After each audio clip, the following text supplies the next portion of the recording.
जय हिंद बच्चों। तो आज का हमारा टॉपिक है, चैप्टर का नाम है motion in a plane. Motion in a plane. तो कोई भी ऑब्जेक्ट, इससे motion in a state state में हम लोग जानते हैं मोशन इन स्टेट में, जैसे पार्टिकल पार्टिकल किसी एक एक्सिस में मूव करता है, चाहे वो एक्स के पॉजिटिव डायरेक्शन में या एक्स के निगेटिव डायरेक्शन में, वाई के पॉजिटिव में, वाई के निगेटिव में, जेड के पॉजिटिव निगेटिव में। मतलब एक डायमेंशनल मोशन को रिप्रेजेंट किया जाएगा मोशन इन स्ट्रेट लाइन। तो उसके डायरेक्शन को बताने के लिए क्या करेंगे कि केवल प्लस में जा रहा है एक्स के कि माइनस में जा रहा है। प्लस माइनस से इंडिकेट कर सकते हैं कि प्लस जा रहा है तो आगे जा रहा है, माइनस जा रहा है तो पीछे जा रहा है। लेकिन डायरेक्ट मोशन इन प्लेन में क्या होता है कि इसमें टू डायमेंशनल यूज करते हैं। जैसे ये हमारा वाइट, ये जो बोर्ड है, ये टू डायमेंशनल लंबाई और चौड़ाई, लेंथ दोनों है। तो ये टू डायमेंशनल मोशन है। तो टू डायमेंशनल मोशन में पार्टिकल कहीं भी हो सकता है, इसके बहुत से डायरेक्शन हो सकते हैं। तो इनको रिप्रेजेंट करने के लिए मोशन इन प्लेन की जरूरत पड़ी, और उससे रिप्रेजेंट करने के लिए वेक्टर की क्वांटिटी की जरूरत पड़ती है। वेक्टर से हम लोग को डायरेक्शन मालूम चल जाएगा कहाँ कैसे किस पोजीशन में है। जैसे अगर मैं कहूं कि मेरा मेरा मार्केट जो है यहाँ से 1 किलोमीटर है, तो या मेरे मामा का घर, मेरे फूफा का घर यहाँ से 5 किलोमीटर 3 किलोमीटर दूर है, तो कहने से कोई वहां पर नहीं पहुंच पाएगा। तुरंत क्वेश्चन उठेगा कि किस दिशा में है। जब तक हमको मालूम न हो कि किस दिशा में है, तब तक हम थोड़ा भी आगे नहीं जा पाएंगे। पता नहीं इधर चल रहे हैं, हो सकता है उधर हो किधर हो। तो डायरेक्शन की जरूरत पड़ती है, तो वेक्टर क्वांटिटी की जरूरत पड़ती है मोशन को एक्सप्लेन करने के लिए। तो इसमें सबसे पहले हम पढ़ेंगे वेक्टर और स्केलर क्वांटिटी क्या होता है। वेक्टर क्वांटिटी किसे कहते हैं, स्केलर क्वांटिटी किसे कहते हैं। Vector quantity and scalar quantity.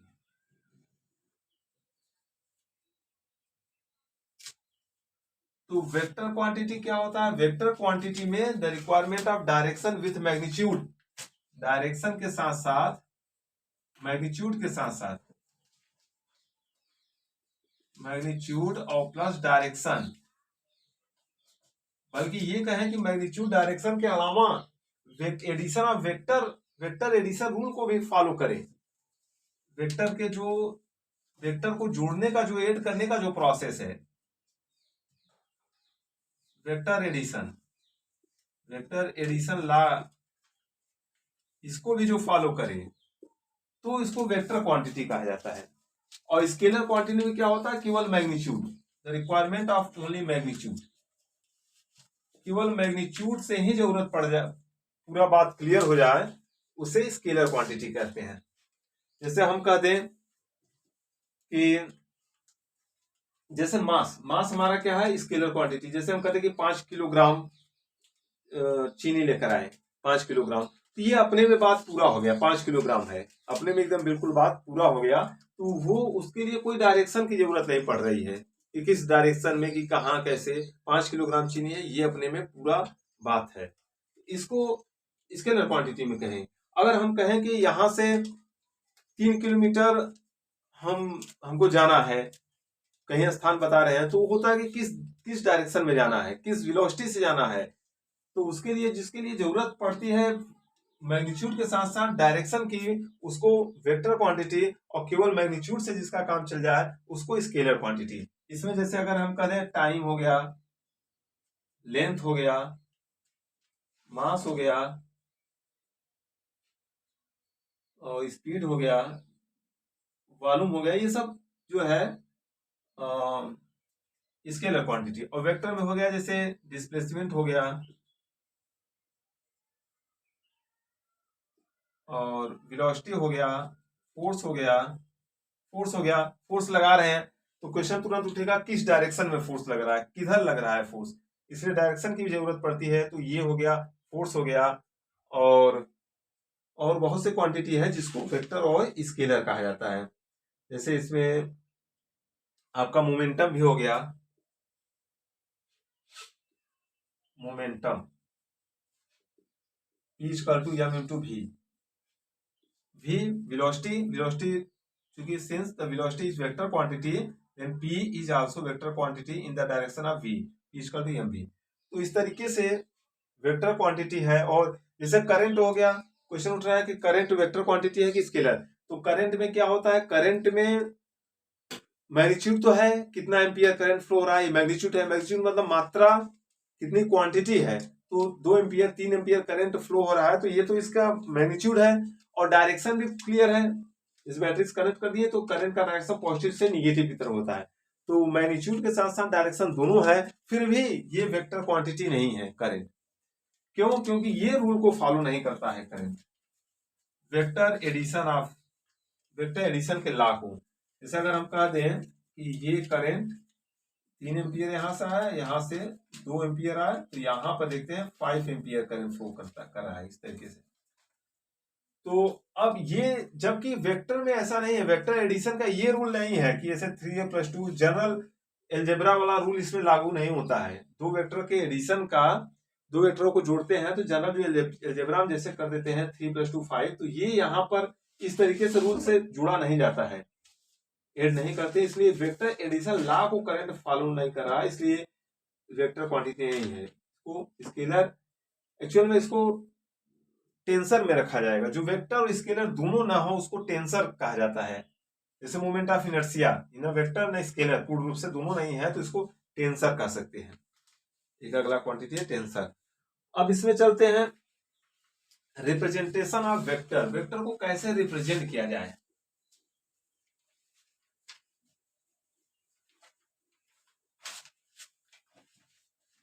Heading है रिप्रेजेंटेशन ऑफ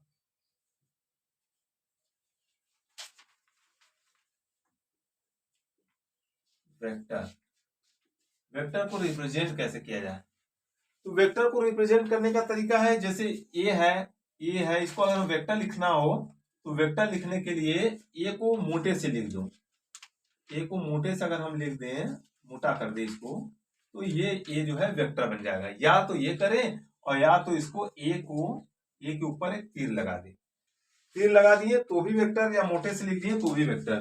तो तीर लगाने से क्या होगा, ये जो है ये मैग्नीट्यूड हो गया, और तीर जो इंडिकेट करता है डायरेक्शन को, तीर क्या है डायरेक्शन, और ये है मैग्नीट्यूड। तो डायरेक्शन और मैग्नीट्यूड दोनों मिल गया, इसलिए ए को हम वेक्टर कह सकते हैं। इस तरीके से है, वेक्टर को रिप्रेजेंट इस तरीके से किया जाता है। मान लीजिए ये तीर से अगर रिप्रेजेंट किया जाए, ये वेक्टर है, तो तीर का ये जो टेल है और यहाँ हेड तक ये जो डिस्टेंस होगा, ये जो लेंथ है, ये लेंथ होगा मैग्नीट्यूड, और इसका ये जो हेड है इसको डायरेक्शन रिप्रेजेंट करता है, ये डायरेक्शन है। इस तरीके से वेक्टर को रिप्रेजेंट किया जाता है। अब वेक्टर के बहुत से टाइप्स हैं, टाइप्स ऑफ वेक्टर में भी अगर देखते हैं तो टाइप्स ऑफ वेक्टर में जैसे इक्वल वेक्टर, इक्वल वेक्टर किसे कहते हैं, तो दो वेक्टर को इक्वल कहा जाएगा कब, जब वेक्टर ए और बी, ये दोनों वेक्टर इक्वल वेक्टर है। कब, जब दोनों का मैग्नीट्यूड और डायरेक्शन सेम है, तो इनको हम इक्वल वेक्टर कह सकते हैं। इसका मैग्नीट्यूड और डायरेक्शन, इसका मैग्नीट्यूड डायरेक्शन दोनों इक्वल है, तो ये vector A just equal vector B हो जाएगा, ये इक्वल वेक्टर। दूसरा हो जाएगा नेगेटिव वेक्टर या अपोजिट वेक्टर कहते हैं। तो नेगेटिव वेक्टर क्या होता है, तो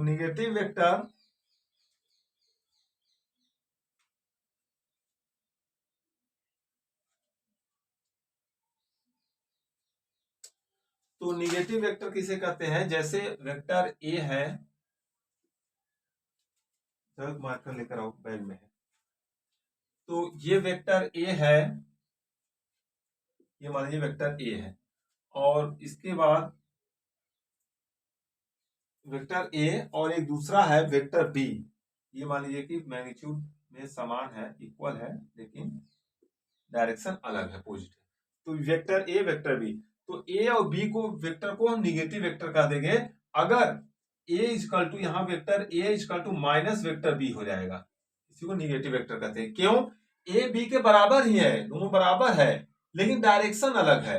अगर बी को अगर माइनस बी दिखाए, माइनस बी वेक्टर अगर लिखें तो ये जो इस तरीके से डायरेक्शन है, इसका डायरेक्शन हो जाएगा ये डायरेक्शन हो जाएगा। अब देखिए दोनों बिल्कुल इक्वल होंगे, माइनस बी वाला जितना लेंथ का जो डायरेक्शन है वही ए का लेंथ और डायरेक्शन दोनों का सेम है, तो ए इक्वल टू माइनस बी के बराबर हो जाता है, ये है। तो इसको कहते हैं निगेटिव वेक्टर। अब इसके बाद है modulus of vector.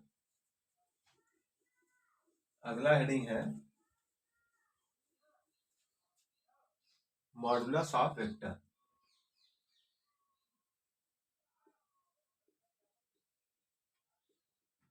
Modulus of vector क्या होता है? मॉडुलस ऑफ वेक्टर मतलब कोई वेक्टर है, उसका अगर मॉड ले लिया जाता है तो जो वैल्यू आता है वो उसका मैग्नीट्यूड आता है, उसकी क्वांटिटी आ जाती है, मैग्नीट्यूड मात्रा कितना है। जैसे वेक्टर ए है, अगर इसका मोड लेना है तो मोड को लिखने के लिए दो ऐसे लाइन लिख देते हैं, वेक्टर ए का मोड, और जो बाहर आता है विदाउट डायरेक्शन, ओनली मैग्नीट्यूड बाहर निकल कर आता है, तो ये इसका हो जाएगा मोड। मोड लेने का मतलब होगा कि magnitude of vector, magnitude of vector, ये हो गया मैग्नीट्यूड ऑफ वेक्टर। अब इसके बाद क्या है? Unit vector. यूनिट वेक्टर किसे कहते हैं?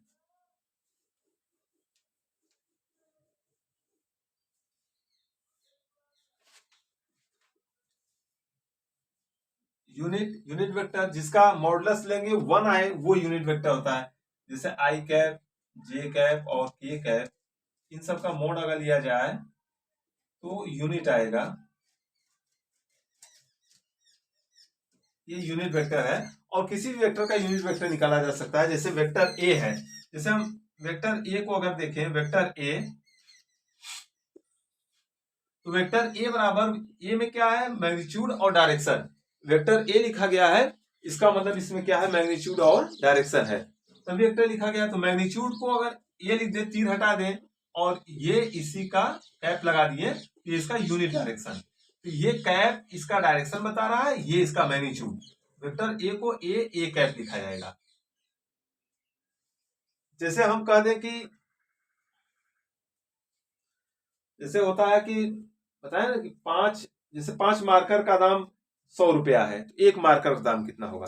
1 मार्कर का जो दाम है यूनिट मार्कर, उसी में 5 से मल्टीप्लाई कर देते हैं तो 5 मार्कर का टोटल दाम निकल जाता है। उसी तरीके से एक का डायरेक्शन क्या है? यूनिट टाइम्स ऑफ ए है, वेक्टर ए। इसको ऐसे भी कर सकते हैं, वेक्टर ए क्या है? Unit times of vector A. तो यूनिट वेक्टर निकालना है तो वेक्टर ए का यूनिट वेक्टर ए क्या बराबर हो जाएगा? वेक्टर ए अपॉन ए, ये हो जाता है। या इसको ऐसे कर सकते हैं, वेक्टर ए जो होता है यूनिट वेक्टर ऑफ ए होता है, जो वेक्टर ए होता है उसको वेक्टर ए के मॉड से डिवाइड कर देते हैं। वेक्टर ए के मॉड से डिवाइड कर दिया जाए वेक्टर को, तो ये यूनिट वेक्टर मिल जाता है। और वेक्टर ए जब मॉड ले लेते हैं तो ये डायरेक्शन हट जाता है, केवल मैग्नीट्यूड इसका मिलता है। Vector a cap equal to vector a upon mod of a equal to vector a upon a, ये होता है यूनिट वेक्टर। अभी इस पे सवाल करेंगे तो मोड कैसे निकाला जाएगा सब आगे आएगा। ये हो गया यूनिट वेक्टर। अब इस तरीके से collinear vector, free vector, fixed vector जहां से शुरू हो रहा है कि फिक्स्ड पॉइंट से फिक्स्ड वेक्टर होता है। फ्री वेक्टर जैसे घूम रहा है कोई, उसका फिक्स्ड कोई पॉइंट है ही नहीं, तो कोलिनियर, एक ही प्लेन में कोप्लेनर वेक्टर, एक ही प्लेन में कई वेक्टर हो, कोप्लेनर है, तो ये सब। हाँ, एक है जीरो वेक्टर। जीरो वेक्टर क्या है? जीरो वेक्टर एक जीरो लिखकर उसके ऊपर कैप लगा दें, तीर लगा दें, ये जीरो वेक्टर होगा। अच्छा, इसकी जरूरत क्या है? जैसे वेक्टर ए है और माइनस वेक्टर ए कर दिया जाए तो क्या बचेगा? कुछ नहीं, इसका मतलब जीरो वेक्टर है, इसलिए इसकी जरूरत पड़ती है जीरो वेक्टर।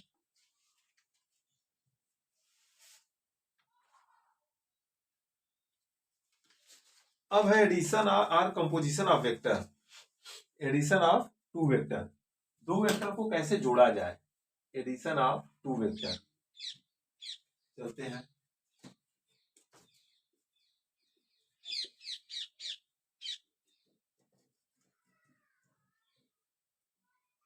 दो वेक्टर को कैसे जोड़ते हैं?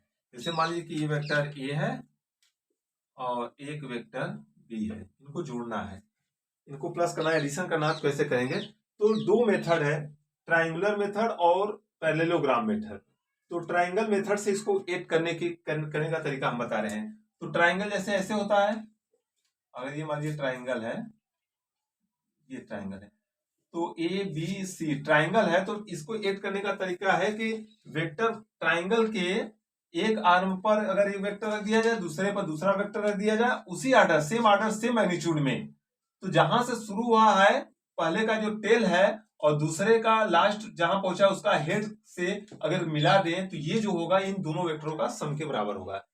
अगर वेक्टर को जो भी वेक्टर दिया गया है उसके ट्राइंगल एडिशन करना होगा, तो उसको ट्राइंगल के दो भुजाओं पर रख दिया जाए, तो तीसरा जो भुजा होगा वो उसका रिजल्टेंट होगा। और तीसरा जो आर्म है वो उसको रखने का तरीका है कि पहले जहां से शुरू हुआ है वहां के टेल से और लास्ट के हेड पर, यानी ये जो आर्डर दोनों आर्डर चल रहा है लास्ट वाला जब चलेंगे तो उसी आर्डर में ना होकर उसके अपोजिट आर्डर में मिलाएंगे, वो उसका रिजल्टेंट होगा। जैसे ये वेक्टर ए है, अगर वेक्टर ए को ऐसे रख दिया जाए, अब ये ऊपर की तरफ है, इसको अगर हम ऐसे रख दें, बी को वेक्टर बी को इसी आर्डर में, ये चला इसी आर्डर में, ये तो तीसरा अब ये आर्डर नहीं होगा, इसके उल्टा में, यानी यहां से लेकर फिर यहां जो मिलाएंगे ये होगा, जो आर होगा vector R equal to vector A plus vector B के बराबर होगा। ओ ए और बी अगर ऐसे कर दें या वो पी क्यू कर दें इस तरीके से, तो ये हो जाएगा आर। आर क्या होगा, ओपी प्लस पी क्यू।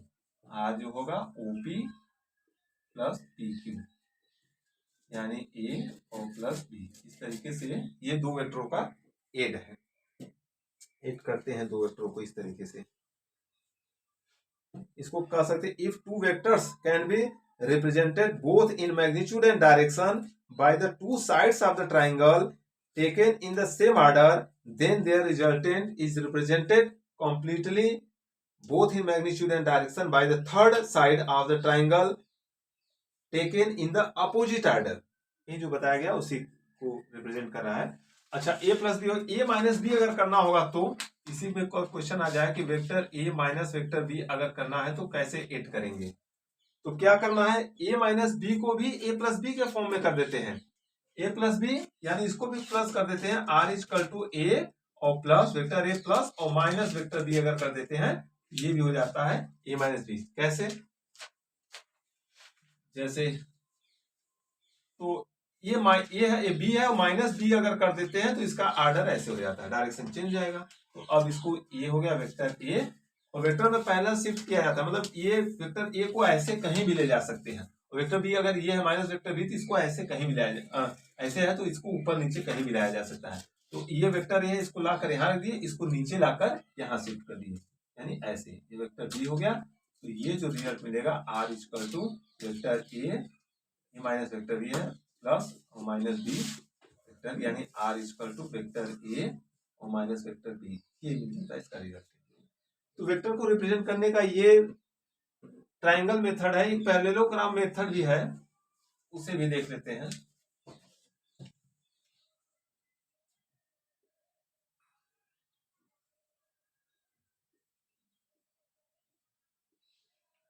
तो पैरेललोग्राम मेथड क्या करता है कि ये जैसे पैरेललोग्राम इस तरीके से बनता है,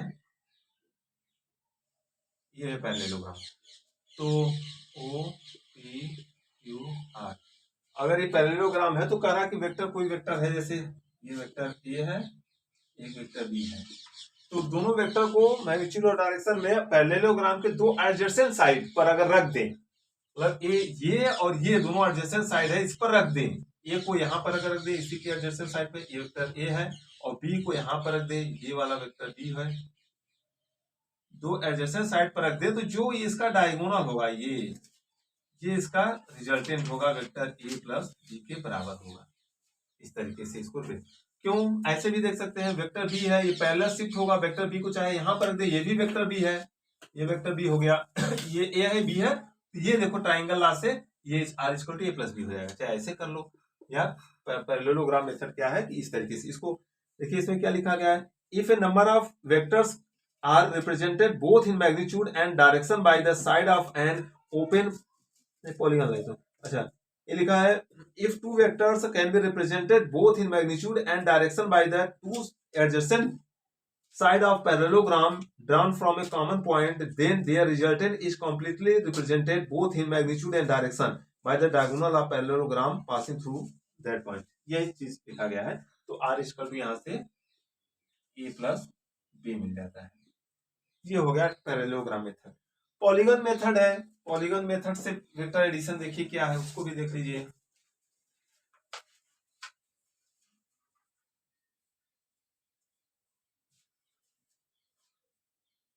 पॉलीगन मेथड, तो पॉलीगन मेथड क्या कहता है कि कई वेक्टर इसमें है, वेक्टर ए है, वेक्टर बी है, वेक्टर अगर सी है, वेक्टर डी है, इसको हम पॉलीगन मेथड से अगर रीड करना है तो पॉलीगन पे रख देते हैं वेक्टर ए, ये है वेक्टर बी, ये वेक्टर सी, ये वेक्टर डी। तो ये ओपन पॉलीगन में रखना है, कहीं क्लोज नहीं करना है। तो लास्ट में जो क्लोज करते हैं, जहां से शुरू है उसके एरो पर इस तरीके से मिला देते हैं, तो ये जो मिलता है रिजल्टेंट मिलता है, ये सब वेक्टर के सम के बराबर होता है। वेक्टर ए प्लस वेक्टर बी और plus vector c plus vector d के बराबर होता है। कैसे? अगर ए बी सी है तो जैसे ए है ये बी है, तो ये वाला जो मिलेगा ये लाइन तो ए प्लस बी के बराबर होगा, तो ये जो मिलेगा ए प्लस बी मिल जाएगा, वेक्टर ए प्लस वेक्टर बी। अब ये ए प्लस बी है तो ये सी है, तो इसको अगर यहां से यहां मिला दे तो एक ट्राइंगल फिर बन गया, ये हमारा ट्राइंगल बन गया, ये तो ए प्लस बी और प्लस सी, यानी ये क्या मिला ए प्लस बी प्लस सी। अब ए प्लस बी प्लस सी तो इसको ये मिले तो ये ट्राइंगल एक बन गया, तो ये A plus B plus C और डी है, तो ये जो रिजल्ट मिलेगा R equal to A plus B plus C plus D के बराबर होगा। ये पॉलीगन मेथड है वेक्टर एडिशन का। इसके बाद है